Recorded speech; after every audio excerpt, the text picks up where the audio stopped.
On a commercial set, there are a lot of moving pieces and different departments that need to see what the camera sees. And sometimes the camera is flying around, so leaning over your shoulder to look at the camera isn't always going to cut it. Hey guys, welcome back to another video. Today I have a brand new production monitor from OC. This is the Mega22S. It is a 21.5 inch production monitor, ultra bright at 1500 nits of brightness, means that this monitor is actually pretty good for outdoor use as well. You see I have it connected to my Mavic 3 Pro controller right now through HDMI, and this is perfect for outdoor use because 1500 nits of brightness means that it gets super bright and you could fly off of a monitor like this if you wanted to, or you could have your director or client looking straight off the monitor like this, and that way everybody's not crowded around your controller whenever you're trying to get your shots. And this monitor has a ton of production features, and you're able to access those through the quick function buttons right here. There's also a joystick for jumping through the different settings. The monitor actually comes with a couple of cool accessories as well, which we're about to go into. And then we're gonna get into the review of this video because I've been taking this monitor on all kinds of professional shoots with me. I've been pulling focus off of it. I've used it on set as client monitors. So I have some overall opinions on what I think of it. Maybe not everything is all good. And by the way, this video is not sponsored, but if you're interested in picking anything up from this video, I'll have links to everything down in the description below. One thing to know about this new Mega22S that is superior over the Megamon 15-inch monitor that I reviewed just a couple months ago, and that is right here at the top. You can see that the Mega22S is capable of accepting a 4K signal. This is a 1080p display, but the actual input is able to accept 4K, whereas on the Megamon monitor, I was only able to accept 1080p. By the way, guys, if this is our first time meeting, I'm Valencia, and this channel is all about filmmaking gear tips and tutorials. I work in television and film full time. This is a show I just got done shooting for Amazon Prime in Alaska, so this show will be on there in January, but more details on that to come. But if you're interested in anything that we talk about here on the channel, I'd appreciate if you stuck around and subscribe. But okay, back into it. So first came the Megamon 15-inch monitor, and now we have the Mega22S and the Mega 15S. So what's the difference between these two series of monitors? The Megamon 15 came in this portable sun hood case, and it was also a battery powered monitor. You could mount it right on the C-stand straight from the sun hood case.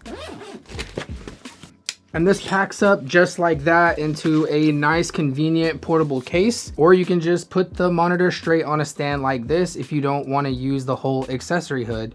So that's a cool option. Or put feet on it and have it sit on a desk like a studio monitor. So that's the Megamon 15. Now the Mega 15S comes in a case like this, but the 22-inch option is a little bit different. It just came in a regular cardboard box with this foam inside, and this pre-cut foam was holding the monitor, the power cable, the C-stand screw right here for mounting on the back of the monitor, and the sun hood. So come to find out, this foam insert actually fits perfectly in a Pelican 1600 case. So I went on Facebook Marketplace, found a used one for really cheap, and this one was actually about half the price of what they would cost normally, or maybe even less, and we were good to go. It's like brand new. So all you have to do is drop the foam insert right into the Pelican 1600 case, and the dimensions fit perfectly. So this is a really cool professional way to keep your monitor and your investment nice and safe whenever you're traveling around on shoots. So for the sun hood, it is collapsible, and it has some different buttons on it here for just clipping right on the monitor, and a bottom flap as well, which attaches with Velcro. Overall, I think it's a nice removable sun hood option, and I like the Velcro on the side so you can put your own patches on it. OC also added a USB-C port to calibrate the color of the monitor with their new calibration software. you now have the option to input a 4K signal into this 1080p monitor. And you have 2K SDI inputs now instead of just 1080p. And you now have 2 SDI out ports. The cheese plate on the back now features locking pinholes to keep your wireless video accessories from rotating or slipping whenever you have them mounted on the back of the monitor. The OC monitors can be run off a V-mount battery, and it comes with the V-mount plate and cable for that, as well as a power cable to plug straight into the wall. On the Mega22S, they went with a joystick and got rid of the up, down, left, right menu system from the previous series, and this new joystick actually makes a world of difference with using this monitor. It allows you to fly through the new menu system, and you can switch users instantaneously, whereas on the old monitor you had to hold the user button for 3 seconds. Not only is it way faster to move through the menus, but you can also use it to punch in up to 4 times and then move the cursor around and kind of zoom in on your frame. And it comes with a totally new menu system that is much cleaner and easier to read. It is also a little bit more advanced with all the more customizable options that you're able to do in this new series. One of my favorite features about this monitor is not only do you have the 4 custom functions that you can add right here on the front, and you can see those just by tapping on one of the functions. So I have a whole set of 4 different tools for user 1. Now I can click over to the right once. Now I'm under user 2, and I have a totally different set of tools here that I'm able to jump into.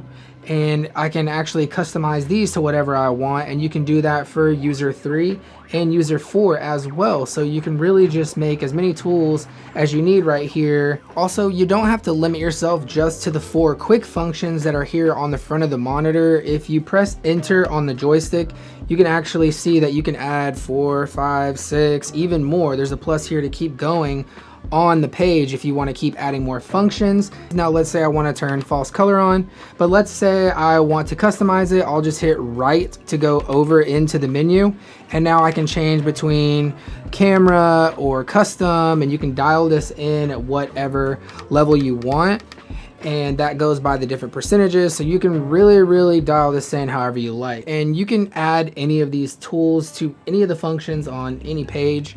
So there's all these different framing things, anamorphic D-squeeze, false color, all the different focus tools that you may need. So let's go ahead and talk about the focus peaking options on this monitor.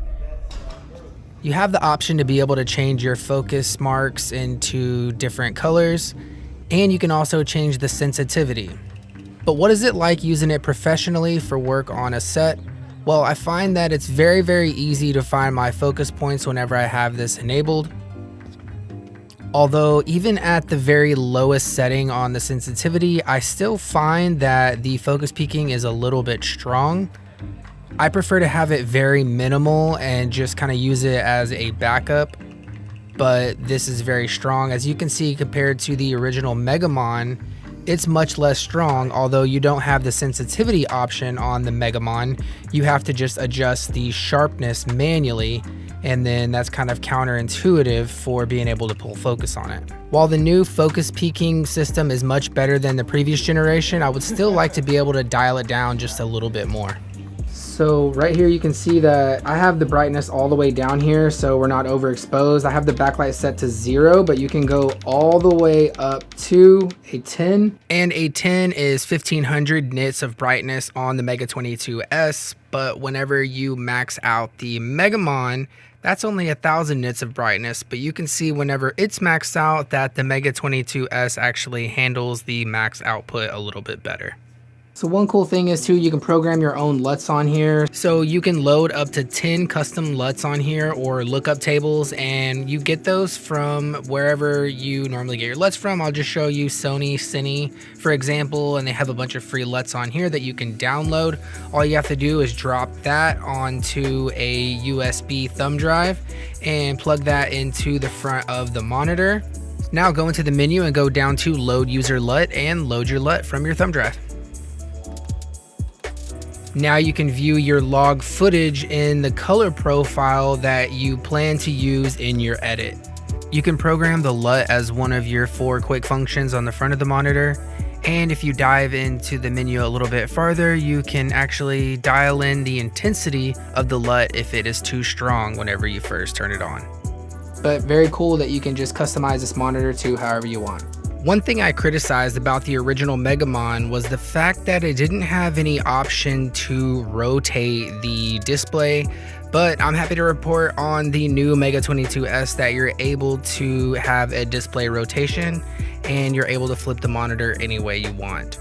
The OC monitors have a layout on the back of them where you can place a VESA mount in a couple different places, and you can also move around the V-mount plate and the cheese plate. So I upgraded my VESA mount with a quick release VESA mount from Innovative, and this just makes it where I can pop the monitor off and on easily, as well as rotate it on the fly.